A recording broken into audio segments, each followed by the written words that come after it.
I was born in a small village on the outskirts of our country, when it was still a colony of a powerful empire. From childhood, I heard stories from elders about how our people were once free, how we controlled our own destiny. But now we were forced to obey foreign laws and pay heavy taxes. When I turned 16, I went to study in the capital. There, I first saw how deeply the colonial system had taken root. Soldiers in foreign uniforms patrolled the streets, and a statue of the conquering emperor stood in the main square. At the university, they taught us in a foreign language, making us forget our native speech and culture. But it was there, in the capital, that I met like-minded people. We gathered secretly at night, discussed ideas of freedom and independence, dreamed of the day when we could decide our own fate. Gradually, our group grew. Students, workers, and peasants joined us, all who were tired of the oppressor's yoke. We started small, distributing leaflets, holding secret meetings, telling people about their rights. But the authorities quickly noticed us. Arrests, searches, and interrogations began. Many of my friends ended up in prison. Some disappeared without a trace. I realized that we wouldn't achieve anything peacefully. We needed to act more decisively. We went underground and began preparing an armed uprising. It was a terrible time. Each day could be the last. We trusted no one except our closest allies. But our ideas found more and more support among the people. People were tired of poverty and lawlessness. They craved change. When the uprising broke out, it engulfed the entire country like a fire. I found myself at the center of events, commanding a rebel squad, storming government buildings, negotiating with colonial authorities. The struggle was long and bloody. We suffered heavy losses but didn't give up.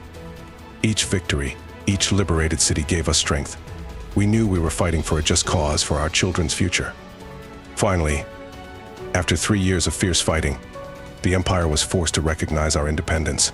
I'll never forget the day we raised our national flag over the capital. People cried with happiness, hugged each other, sang patriotic songs. We had won. But the euphoria quickly passed. The country lay in ruins, the economy was destroyed, society was divided. We had to rebuild the state, restore peaceful life. And this turned out to be no less difficult than the struggle for independence. I joined the new government. We worked day and night trying to solve numerous problems. We needed to rebuild infrastructure, create new laws, establish diplomatic relations with other countries. At the same time, we had to fight corruption, separatism, and economic crisis. Sometimes I thought we wouldn't manage. But I remembered those who gave their lives for our freedom and found strength to move on. Gradually, the situation began to improve. We held democratic elections, adopted a new constitution, and started economic reforms. Of course, there were mistakes and disappointments. Some of my fellow fighters, having gained power, became corrupt and forgot their ideals. There were attempts at coups, conflicts between various political groups, but we managed to overcome these difficulties and maintain the country's unity. Now, many years later, I look with pride at what we've achieved. Our country has become a full member of the international community. Our economy is growing. People live in peace and prosperity. Of course, there are still many problems, but we've learned to solve them democratically, without violence and bloodshed. I often speak to young people, telling them about our struggle for independence. Many of today's students find it hard to imagine what we went through. For them, freedom and independence are a given, something taken for granted. But I always remind them that this freedom was paid for at a huge price and needs to be cherished and protected every day. Sometimes I wonder, was it worth it? All these sacrifices, suffering, destruction? Maybe it would have been better to remain a colony, live under the protection of a strong empire. But then, I remember the eyes of people on the day independence was declared, their joy and pride. I see how our culture has flourished, how freely our language is developing. I know that now we decide our own fate, and this is priceless. Of course, independence is not only about rights, but also about huge responsibility.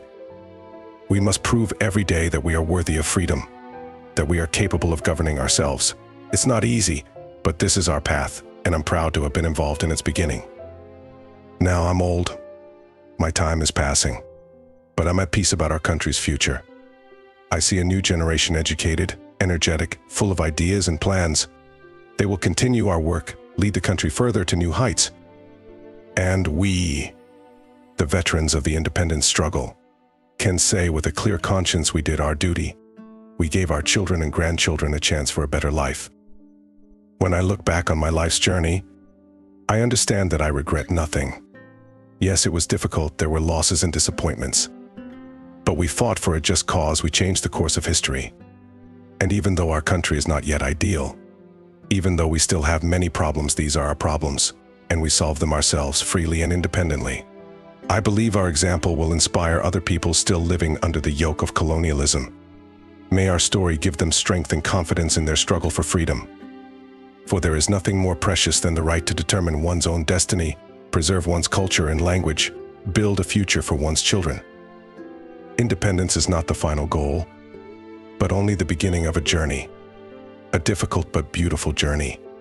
And I'm happy that I had the chance to walk this path together with my people.